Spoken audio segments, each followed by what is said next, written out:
Alright, and we're live. Welcome to Puckin Awesome. I'm one of the hosts, Cassie, Abstract Halo on both Twitter and Reddit, and these are my fellow co-hosts.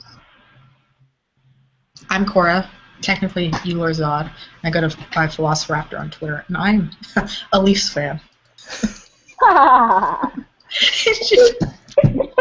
You notice I didn't say my team. Always hilarious. I'm Ari, at Ari_Raid on Twitter and Reddit and most mediums, and I'm a Blackhawks fan. Hi, I'm Aisha. I am Aisha on Reddit and Twerk on Twitter, and I'm the resident Bruins fan. And since I didn't mention it, I'm a Sabres fan, and I'm very sad. So, there. Okay. Now we all know. Yes, now we know. So our first topic for tonight is that Jonathan Toews and Patrick Kane recently signed matching contract extensions worth $10.5 million a year, which are, I think, good for the Blackhawks, but subject to some controversy. It's the biggest contract currently in the NHL in terms of cap hit per year, although several players do get paid more over the course of their contract, including Shea Weber and Evgeny Malkin.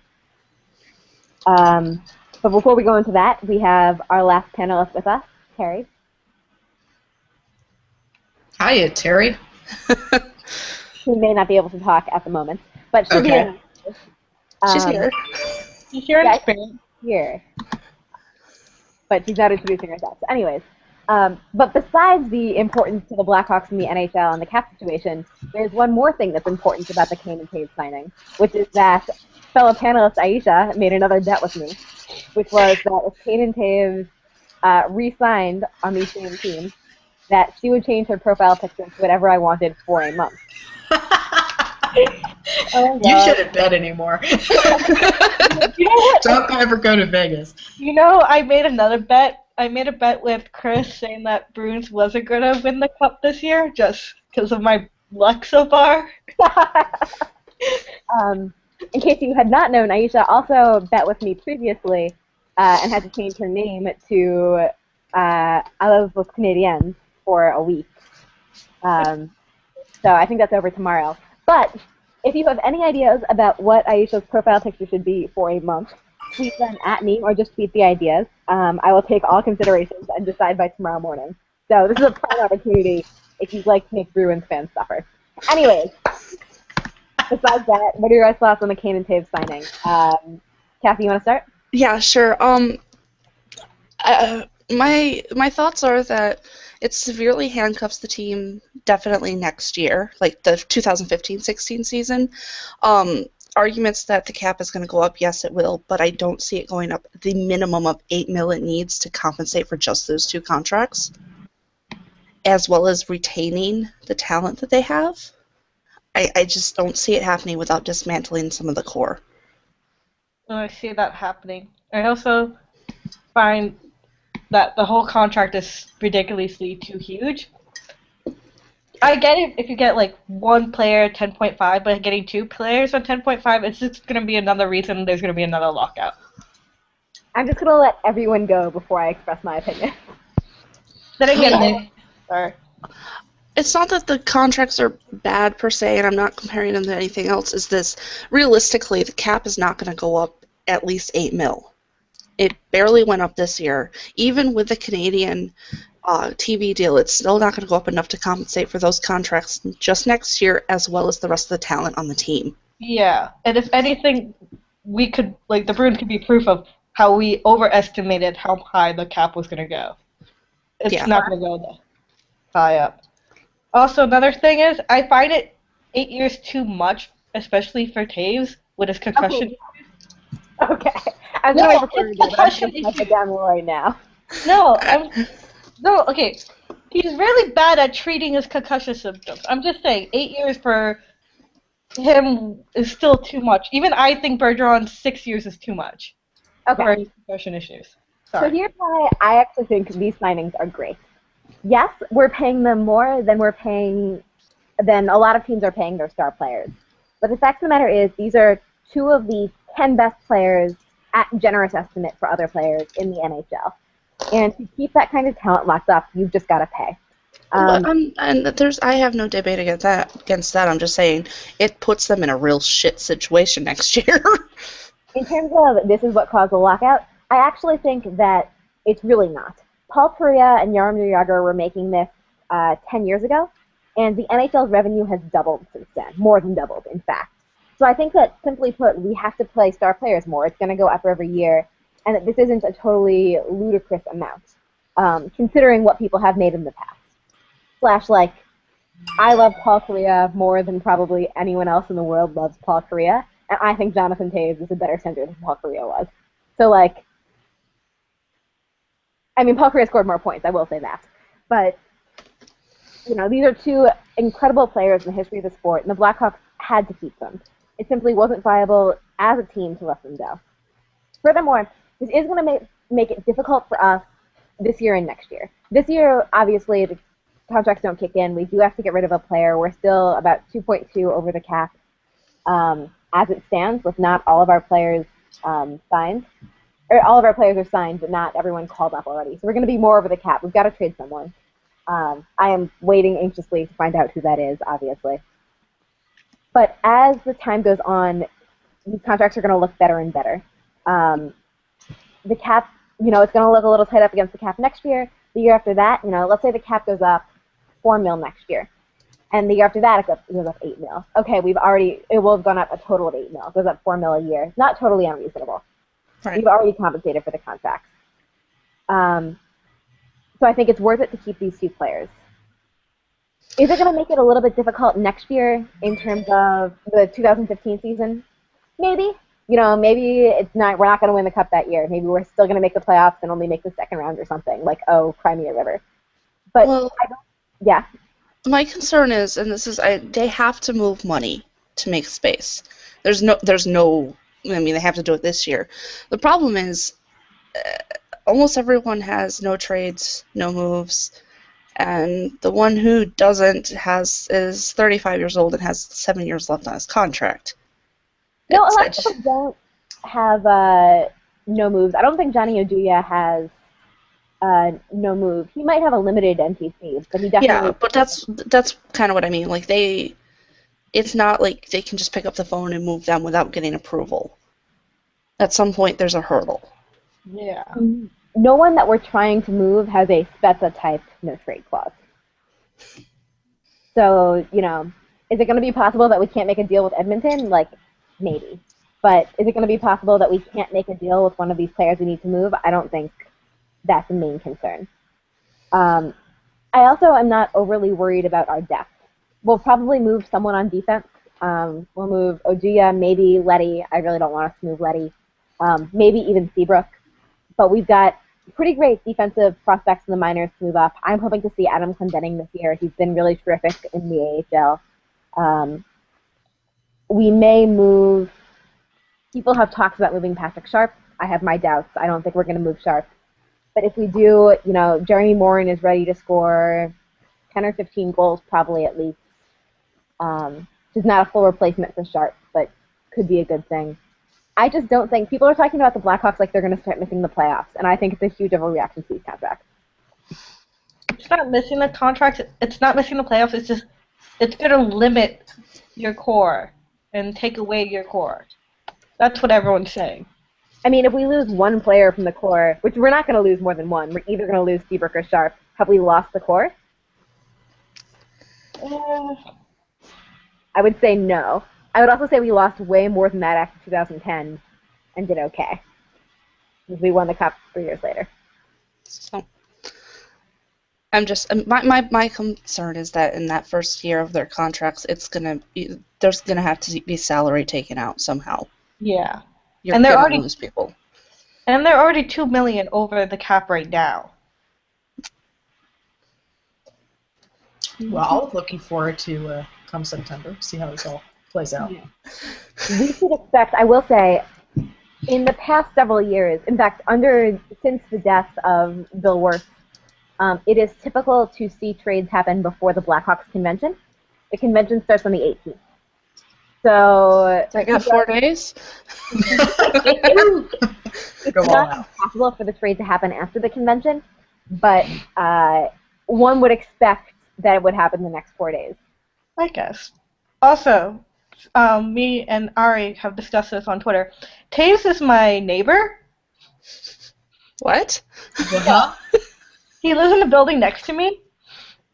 So I'm expecting him to like host a party and probably invite me and everyone in the neighborhood. Damn, girl, where you live? Let us know immediately. Do you have room for a roommate? Yes, I do. I have a 2 bedroom. I have no roommate, so it's all open. All right. Southwest.com. Here I come. I can make the drive, I think.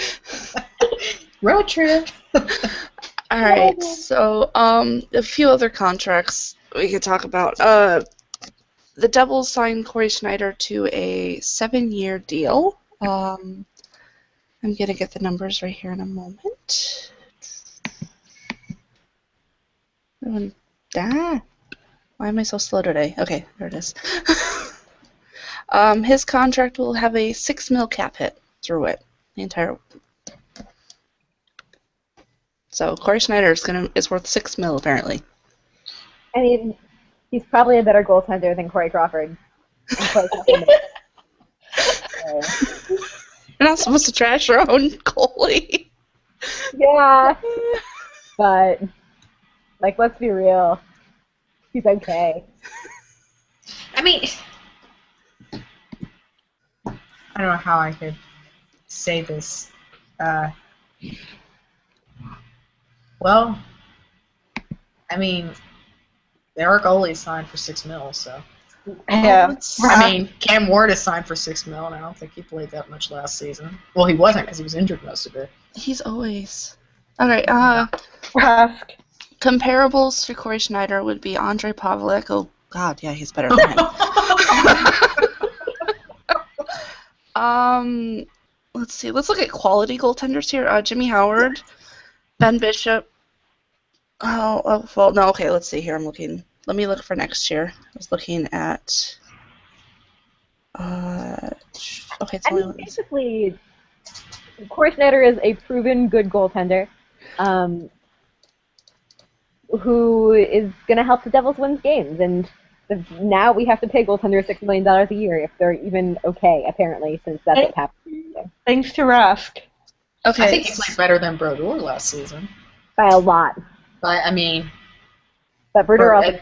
it was kind of just sad watching Brodeur. But then again, no matter how good of a goalie Schneider is, he can't make up for the fact that some teams are going to score on him in a shootout, and his team is going to have to score. All right. With things It's just the way it works. The Wait, the goaltenders making about the same as what Schneider would be Jonathan Quick, Kari Lehtinen, Varlamov, Miller, Crawford, Ward, and Price, all within the same area. One of those things is not like the other, just saying that right now. Yeah. One of those things is not like the other, but that gives a reference. And in case nobody knows this, but everyone should, the highest paid goaltender in terms of cap hit is Lundqvist. So he needs for all those nice suits he wears. Tailoring is expensive. Putting it out there. And plus, Milwaukee is an expensive city to live in. Yeah. That's true. Do I think Corey Schneider is better than some of those players on that list? Not necessarily, but. Well, he's definitely better than Pavlik. Oh yeah. Oh yeah. Well, that's his current pay. Actually, I was looking at it wrong, but according to his, when it kicks in, he'll be making similar to Crawford, exactly the same, and Miller. So. The Devils are not a bad team. I don't think they had a really good season last year at all. If they could have won at least like 5 of those shootouts they were in. Yeah, well, I think that the division is just totally crap. Like trying to. But yeah. No, I think that's a good sign. They'll do better than the Islanders. I can say that. Good. They're The probably Islanders are making some noise. Come on, the Islanders have good goaltending now. They got rid of Nabokov. Locke has injury issues, though. Yeah. But when Halak is on, remember when people thought Halak was a better goaltender than Carey Price? Halak stole Alex Ovechkin's cup, right? Like, he's a dude that can be really, really great. And John Tavares is going to be healthy. And actually, while we're on this topic, Nino Niederreiter was such a goddamn steal for Minnesota. Yes. For Anyway. Clutterbuck. Low rider. But basically, that's my thought on Corey Snyder. I think it's a good signing. I think it's really impressive that Lou Lamoriello managed to go from having 0 prospects for when Brodeur retired to having a really great prospect for when Brodeur fucked off, and that's good job, Lou. Yeah. And another signing from this week was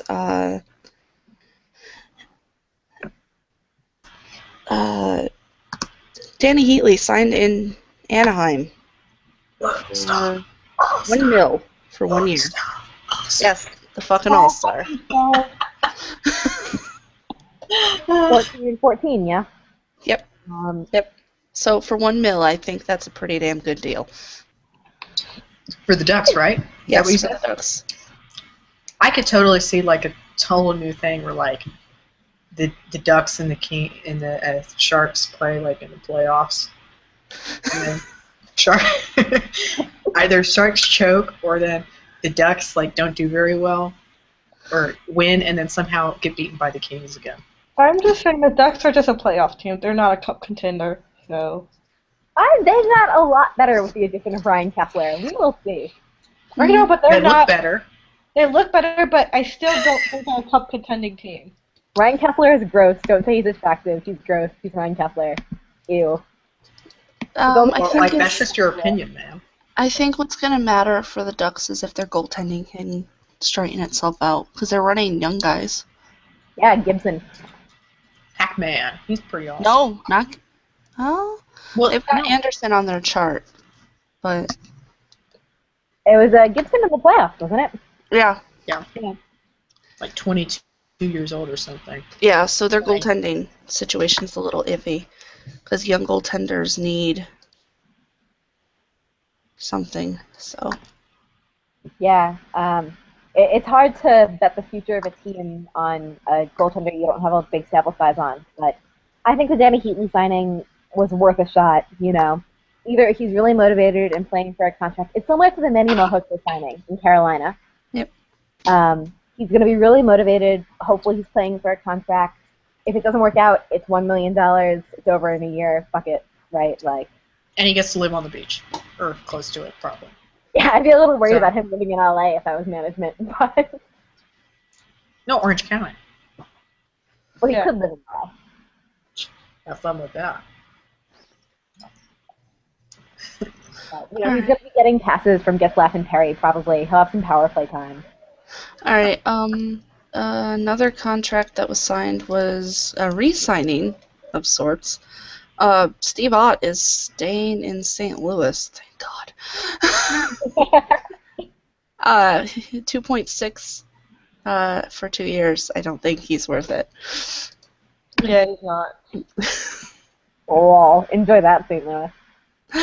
Yeah, but the reason they had to apparently was because Sabatka went to I the think they're on the end. to the KHL.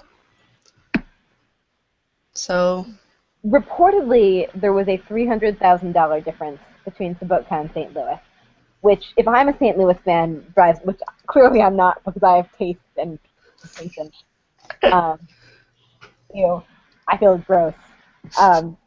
But if I were theoretically so misguided as to be a St. Louis fan, I would be furious because Sabotka is a really good, talented player, fantastic puck possession numbers, fit really well on that team. If the difference is $300,000, just fucking pay the dude.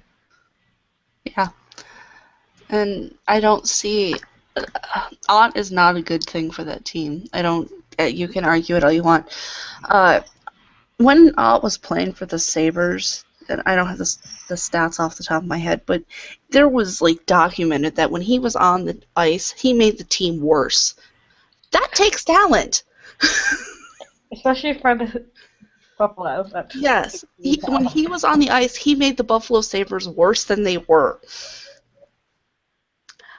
That may be true, but they now gain someone who has the nickname Otter, so win-win. Yes. I mean, I guess he brings hashtag truculence. And he's a great, locker room person, community person, and all that, but he's not a very good player. It's like Ari said, truthfulness. Yes. So they can look almighty. All right, so the shot now because she said truthfulness. Any other contracts? All right. Do we want to talk about some of these questions? Because I don't have anything on Twitter yet. So you said. Sure. All right. So we've got some questions from Josh.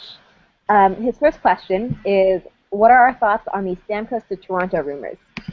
So for those of you who aren't familiar with this story, here's a brief rundown. Inspired by LeBron James returning to Cleveland in Decision 2.0, Adam Proto wrote a piece asking whether a Toronto superstar would come to the Maple Leafs, a la LeBron. He singled out PK Subban and Steven Stamkos. Steven Stamkos then favorited the article. Then another Twitter user, at Patrick Tyler spelled with a 3, tweeted at Stamkos and John Tavares, asking them to pull LeBron and move from Miami to the Leafs. I guess in Stamkos' case, that'd be Tampa, whatever, Florida. Stamkos favorited that tweet as well. Now, you might say, oh, he just favorites every tweet about him, but at that time, Stamkos had 5 favorites, 2 of which were about this. He has since unfavorited both of those, and now has like 2 favorites on Twitter. It made big news. In addition, it made big news because apparently some sources close to the Leafs have said that Stamkos is the Leafs' big target in 2016. And a source allegedly close to Stamkos said that he would come to the Leafs, but it would take a max contract.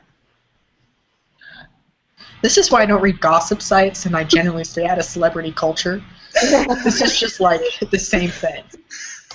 It's like high school. Well, he said this, but wait, so I kind of, she told me in 3rd period that he actually said this. So, I don't know. I don't even, unless it's like, it's in a tweet by one of those old guys from TSN, I don't believe anything. Yeah, pretty much. Everything is just hearsay. And whatever to get, like, clickbait. Normally I don't put any stock in this kind of thing. Yep. And I kind of feel like Steven Stamkos could just be fucking trolling us. Ultimately, Stamkos could just be flattered by the comparison to LeBron James, which, fair enough. But the fact that he did favor both of those tweets kind of gave me a little bit of pause.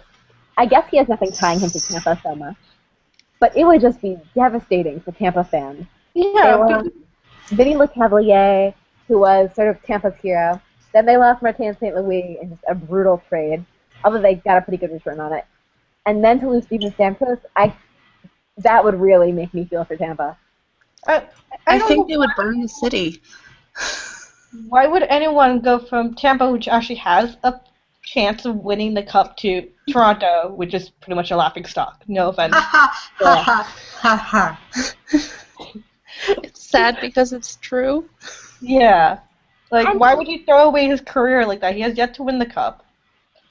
To play devil's advocate for Toronto fans, it's not a totally hopeless situation. You've got great goaltending, Bernier and Reimer, although God knows what's going to happen to Reimer. He's probably going to kill himself if he stays there. They've got some talented young players in Morgan Riley and Jake Gardner. Phil Kessel's going to be great for several more years. Nazem Kadri, JVR. Toronto is not like fucking Buffalo. Sorry, Kathy. That's okay. But it's still Toronto. Without insulting someone else. They're as cursed as the Chicago Cubs. Okay, but people used to say the Blackhawks were cursed too, and the Red Sox. Those teams are both Well, the Red Sox suck. It's Toronto. Hey, at least they've won a cup. It's been a long time, but at least they've won, cups. So. He could also be a fucking national hero by going back to Toronto. Well, maybe I shouldn't say national. He would be an Ontario hero by going back to Toronto. I don't know. I don't think it'll happen because if he's after a max contract, Tampa's going to give it to him. I mean, he wants max contract. Okay, I'm silver platter because that's how that's going to work with him. I suspect he'll stay, but it will be interesting to sort of follow. This is going to be probably big gossip for the next year or so.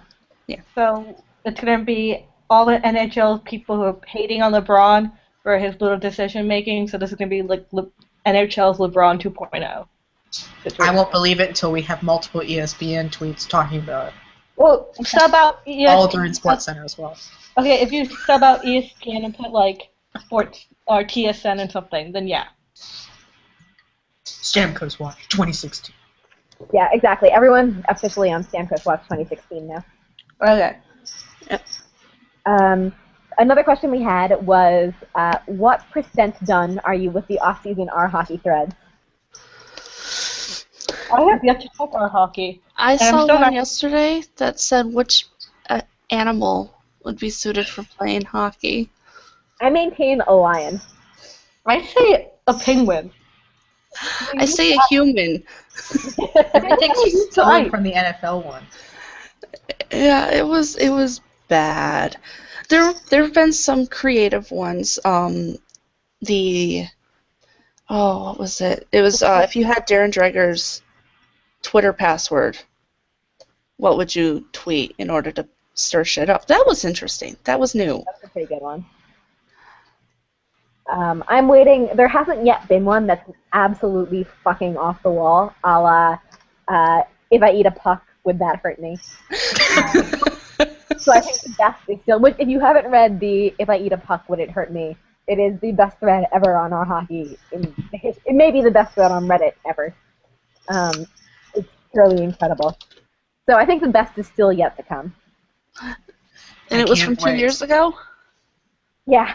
Just wake me up when September's ends. Ooh, excuse me. We were getting there for a song reference. Good job. Thank you. No, I'm ready for preseason games. I love preseason. We actually talked about this just before the podcast started. When I was a kid, I thought preseason was like genuinely indicative of how people would perform during the season. So the Blackhawks obviously sucked when I was a kid, and I would see the preseason results because I couldn't watch them on TV as we were playing at home. I'd see the preseason results, and I'd be like, Mom, like, the Blackhawks beat the Red Wings. Like, the Blackhawks beat the Avalanche. Like, we're going to be really good this season. My mom would be like, no. Like, Ari, like, Nick Lidstrom wasn't even playing. Or, like, Ari, like, Patrick Waugh wasn't even in net. Like, we're still going to suck. And I'd be like, no, we've got this. And then we'd still suck. But so I can't resist that excitement for preseason. So, getting ready for September 23rd or whenever they start. Hey, we've got a baseball. Well, the U.S. Open is in 40 days, so tennis. And the World Cup just got over, so meh. Hey, that was generally entertaining. I feel bad for a friend of mine, actually, about that. She's on vacation right now in Bonn, Germany. And she was there when it ended. Didn't get sleep for an entire night. Yeah. She went to Bonn? Yes. Her husband's from Germany. Oh. If you've gone on a trip to Germany, I think that's one of the few places it'd be boring to go. But okay. Sure. She's married to a German consulate. Okay. Okay. So they're in transition from moving from where they were stationed to where they will be, and they're visiting family. But she's from the States. So the next question? Yes, our next question. The next question was, who would you like to see get in a fight next season, and who would win? I would like to see Ray Emery fight Semyon Varlamov, and Ray Emery would win. I want another version of the Calgary-Vancouver one. Not because I just hate the world, but just because it was fairly entertaining. It was a good Saturday night. I want a rematch of Tuukka Rask and his stick. I would like to see Brian Burke fight Mark Bergevin. And Brian Burke would win. I'm always down for line brawls that involve the Sabres and the Leafs. No offense, they're always fun. Just want to watch the world burn. Castle's mine. If I fight really good, I'll get a cookie back in the training room. Fight for cookies. But it's impossible to predict what my favorite fight of the season is going to be, because last year my favorite part of the season was Mike Richards versus Logan Couture, which is just hilarious. But I never would have been like, yeah, let's see Logan Couture fight. It was just when Logan Couture actually fought, it turned out to be just incredible. My favorite was the Miller-Bernier in the preseason. Just because goalie fights are awesome, and it was the only goalie fight that year, I don't count what Ray Emery did as a fight. So, yeah. I will say my favorite Bernier fight is actually still his non-fight. I think it was Game 4. It might have been, I don't know. It was in the 5-game Blackhawks Kings series in 2013.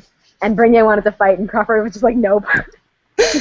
Bernier kept being like, yeah, fight me, bro. And Crawford just kept shaking his head visibly on camera. It was amazing. You don't want to fight me. which is understandable. Yeah, I wouldn't fight Bernier either. Okay. And then our last two questions, or well, I guess we'll just go with one, and then we should move on to another topic. Was what is your favorite off-season rumor so far?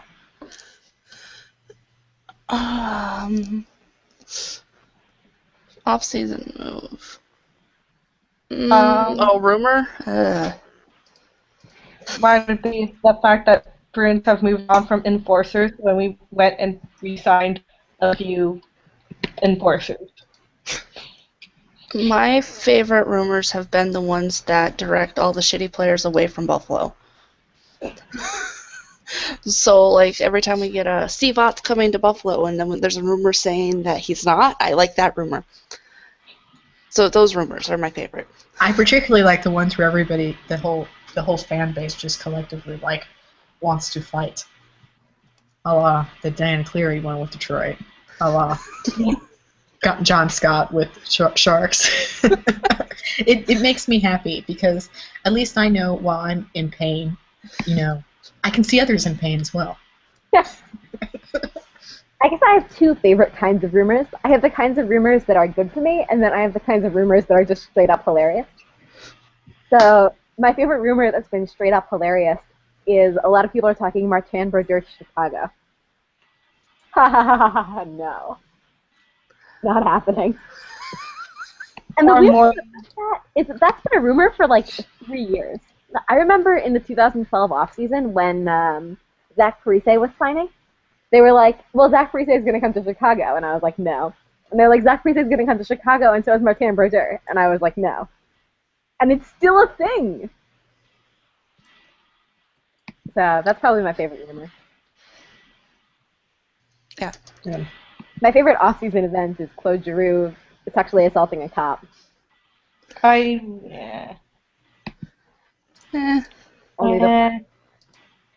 have issues with that, but that's just me. Only the Flyers. All right, so another thing we can talk about here. Hillary Knight. Oh, man. I need more beer for this. Yeah. She obviously, if you've been living under a rock, she posed naked to promote women's hockey in the ESPN body issue. She is not the first woman to do this for hockey. I have a clarification for that. 90% of her interview was about her body. It wasn't about women's hockey. She was talking about building strong women and strong girls instead of. She was mostly talking about her body, not much about women's hockey. She was chosen to represent women's hockey, not anything about her article. Yeah. Kind of like how they choose a football player to represent football. That's what I was talking about. But she's not the first female hockey player to do it. In case people didn't realize that, but yeah. So yeah, she did that. Who's done it previously? I actually don't know. Julie Chu. Oh, cool. So not somebody like older or, that's out of the spotlight, somebody who's been in the spotlight for the sport as well. So what are you guys' thoughts on that? I pretty much expressed myself in the Hillary Knight thread. I think this is tremendous. I think her message of body positivity and promoting women's hockey, creating opportunities for women's hockey was a huge part of that article, was excellent. I think it's really important to have visibility for women in these kinds of things. I thought Reddit's response to it was, at times, pretty much missed the point. But Put it nicely. But there were also people who really impressed me with their response, and the discussion afterwards, hosted by Ryan, was tremendous. At the same time, I didn't find the comments that surprising because it's about an issue about her body. If it was just her having an interview fully clothed about women's hockey, then yes, I understand if they made comments about her body. Then it would be upsetting. But at the same time, it's expected because it's a issue. It's her talking about her body. It's her showing off her body. Obviously, there's going to be comments about her body, and there's literally no difference in the comments from the men's comments about her body versus if you go on Tumblr after the Lupo shoot last year's body issue. No one was talking about his article. Everyone was just talking about his butt and his body. Okay, 3 things, I guess. The first thing is, I don't mind people talking about their body. That wasn't what was gross. The comments that were literally like, yeah, I'd fuck her. That's kind of gross. There were people who talked about how artistic, the shoot was, or how strong she looked, etc. That's pretty cool. That I was fine with. Second of all, I totally just lost my train of thought. Oh, well, there's something more to Hillary Knight's shoot than there is to Joffrey Lupo's shoot. And there's something that's especially different in the power dynamic that's gross when it's men talking about women versus women talking about men. And third thing, it is a thing that happens even in threads where she's totally clothed. If you watch the women's hockey threads during the Olympics, some of the top voted comments were literally like, yeah, I'd fuck these women. Right? Like, they were literally playing hockey, and it was still the response. So it's a consistent problem in how our hockey treats women's hockey players. But at the same time, this also happened for last year's Sydney Lurick's shoot. She's the female U.S. women's soccer player. There was a ton of comments about her body, but in her Twitter, she even said she didn't care about the comment about her body. She was proud of her body and everything. And same thing with Hillary Knight's Twitter. She even said in her tweets she's happy people was drawing attention to her body and everything. It's not yeah, Kathy, you go ahead. Okay, yeah. Going into this, I expected the comments were going to be downright disgusting. I mean, I expected it. Any naked body, it's going to happen. Human sexuality is something that's some people have better control over than others. The thing is that bugs me, and it was my sticking point the whole time, is that if a male makes comments like that about a female hockey player, they're one of the gang. It's cool. It's awesome. If, as a female, and I make those comments about a male player in front of men, I run the chance of being labeled either a puck slut, puck bunny, just nasty comments, and being dismissed as an actual fan. But at the same time, you guys, I saw on Twitter, a bunch of females were calling these guys pervs, perverts, and I was like, how is that any different from the guys calling girls puck sluts? You guys are dismissing these guys as well. It's not like you guys are not calling them names for making comments for these. And also, every time I've seen on Twitter and everywhere countless comments about hockey players' butts and oh, how great is his butt and everything over and over again. So I'm just saying, I just find it kind of hypocritical. I said the comments were disgusting because some of them were downright disgusting, but I'm not labeling the person as a person, and I'm not discrediting their ability to be a fan. I'm not saying, well, you're only watching the sport because you want to see somebody look good. You don't have any of their vested interests. That's what happens to women, is that a man will go, you don't know anything about the sport, you have no right to talk about it because you're only here to look at the guys. It's not a two-way street with those type of comments. They always get directed at women. You never see them go back at men. They don't get discredited as a fan for saying something like that where a female does. Furthermore, I don't think my problem is with people being like, her body is amazing. It's with the fact that 95% of the comments in this thread were like, yeah, I'd fuck her. Or, yeah, she's totally fuckable. Etc., etc., etc. There was literally zero recognition of the fact that there was something else here or something more important. At the same time, what is the difference between a male doing a body issue and no one talking about the comment? Like, if you compare the two hockey threads for Joffrey and Hillary, Joffrey's only had 13 comments, and nothing was about his article or anything. While Hillary had over far 3... grosser than the Joffrey article. What? Sorry, bro. The Holy Night comments were far grosser than the Joffrey Lethal comments. I had that same on Tumblr. I'm not, because Reddit's male-dominated. I'm talking about a female-dominated website, which was Tumblr. If you saw the comments, no one was talking about Joffrey's article or anything. It was just, oh, I would totally do Joffrey. I would totally fuck Joffrey. For the sake of argument, we are arguing about the platform of Reddit. It'd be better just because not everyone is on Tumblr, and not everyone was subjected to that. But at the same time, it's because it's a very bad ratio when it comes on Reddit, because Reddit's male-dominated. But yeah, never mind.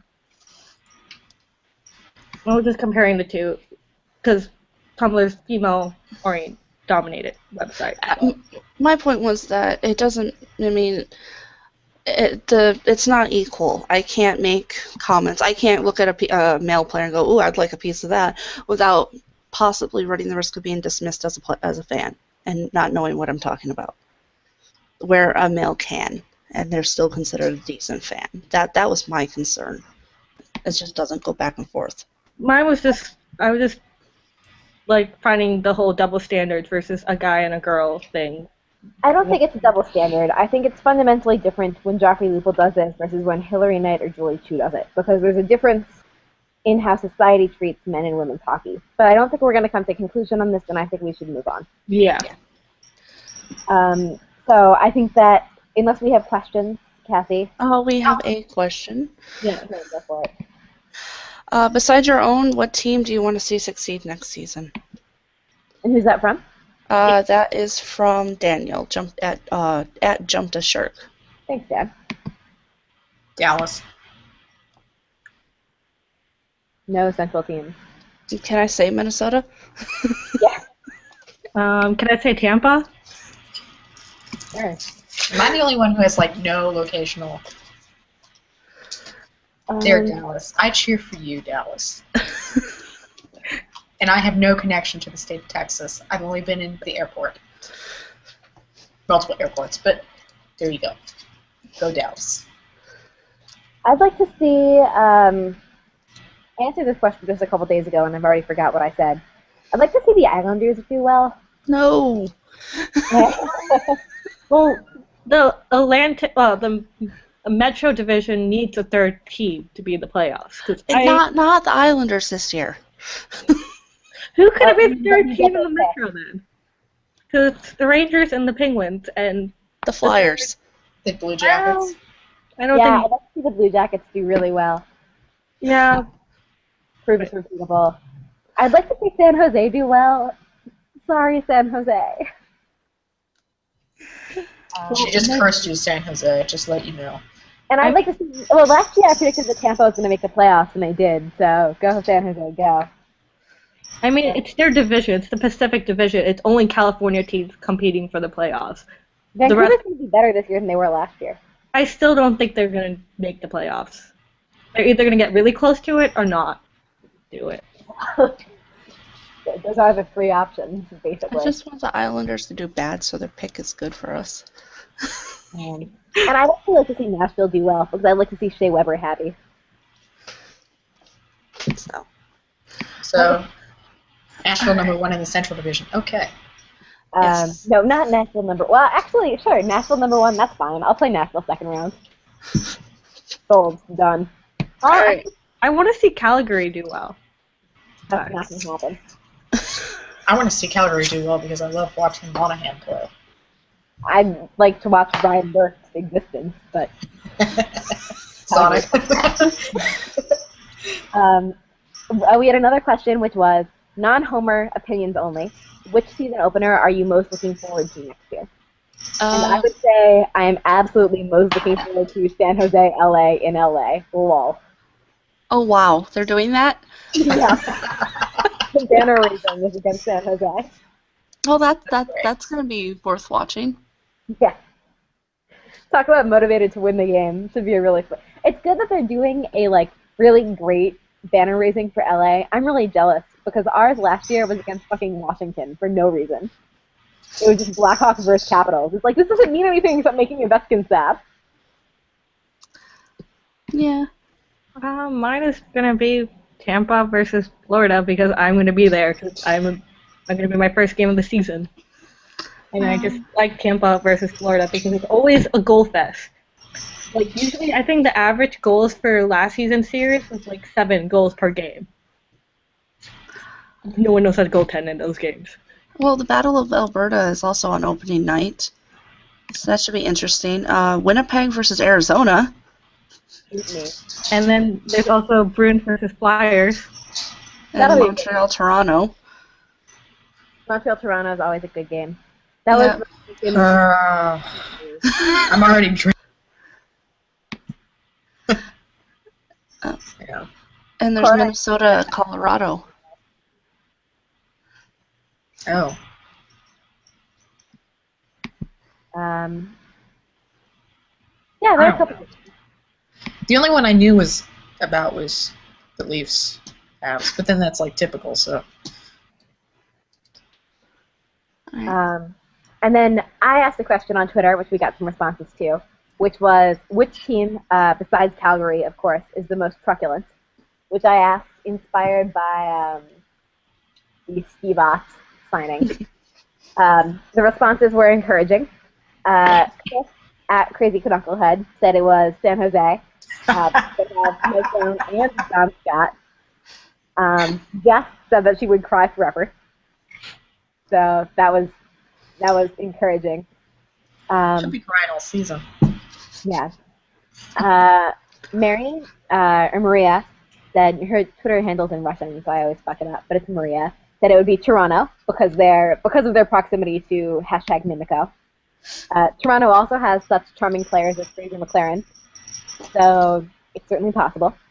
And Daniel at Jump to Shark said that if any team do succulents well, it would probably be Boston and LA. Which Daniel has made the key distinction between being hard to play against and actually being difficult to play against, which is not a distinction that I think Brian Burke has necessarily made. Brian Burke needs something. He's the best. He needs a haircut. Brian Burke forever. Brian Burke is life. All right, and we have one last thing. It's a very small one. Crosby was apparently playing with injury in the playoffs and had to have surgery on his wrist. So should be ready for the new season, but that doesn't surprise me anymore. People playing injured. It doesn't surprise me either. He had a shooting percentage of 2.5 in the playoffs, which indicates either bad luck or that something is wrong with his shot. Seems like it was probably both, which is too bad. I would love to see Crosby play an amazing playoffs without an injury. He was injured in the 2009 run as well. I believe he might have been injured in 2008 as well, although I don't remember. But this wasn't the Pens year. This wasn't the Pens year anyway, so whatever. Yeah. It's probably easier for me to say that than a Pens fan, but I think a few can admit it. All right. So, do we have any other questions? Because I don't have any. that's all I've got, I think. So, dream burritos, you guys. You always ask about burritos. Eat burritos. Burrito supremacy. Burrito Master Race. So, burritos are always good, and it's very, well, not healthy, but it's filling. Actually, I do have one last thing to comment on, which is Jaromir Jagr has been reminiscing about the 1992 playoff run on Facebook, which is kind of funny since he said he was dying alive in Pittsburgh and begged to be traded. Also, sorry, we could also talk about the prospect camps. Not everyone's finished with theirs, actually. Yeah, the Devils just started, the Blackhawks just started. Buffalo just started. Bruins started this weekend. So we already lost one passport. They're going on, though, so it should be interesting. We're doing ours without assistant coaches. All the pictures today I saw, Ted Nolan was up in the stands, so. That's exciting. Ted Nolan is, what's his name? Miracle on Ice coach. What's the name of the Miracle on Ice coach? Didn't he die? Yeah, Herb Brooks. He's Herb Brooksing it. He's just gonna sit in the stands and then decide on what the roster is without consulting anyone. Nah, he's letting, because he doesn't have assistant coaches yet. So they're just having the AHL guys do it, it seems. But, it works. Going fully yellow right there. Oh, the Blackhawks signed a new assistant coach, Deneen from Florida. He replaces the guy who was previously in charge of our power play. Our power play, okay, Blackhawks fans need to calm the fuck down about our power play. It's not as good as it could be with the talent we've got on the ice. It's not that bad. You guys were 29th during part of the season. We were better than that at the end of it, though. Yeah, I know, but like part of the season, you guys were 29th. Okay, like everyone has cold streaks. I don't know. You shouldn't be cold enough to be hanging around with the Sabres. I guess that's probably true. Yeah. But, so the Blackhawks have a new coach. If Florida fans would care to comment, I'd be happy to hear about it. We'll see. Whatever. Yeah. Yep, so do you guys want to wrap it up? Sure. Alright, I'll do the big spiel. You can catch this episode and all the others on the website, ourhockeycast.com. The subreddits r/ourhockeycast.com and our YouTube channel. Tonight, there may or may not be an episode of After Hour, but I'm thinking it might happen. That's usually at midnight Eastern Time. I am the very sad and upset Sabres fan. I go by Abstract Halo on both Reddit and Twitter.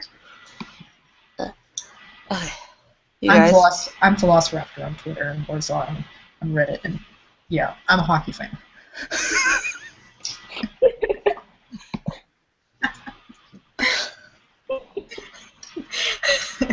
Alright, so you want to go?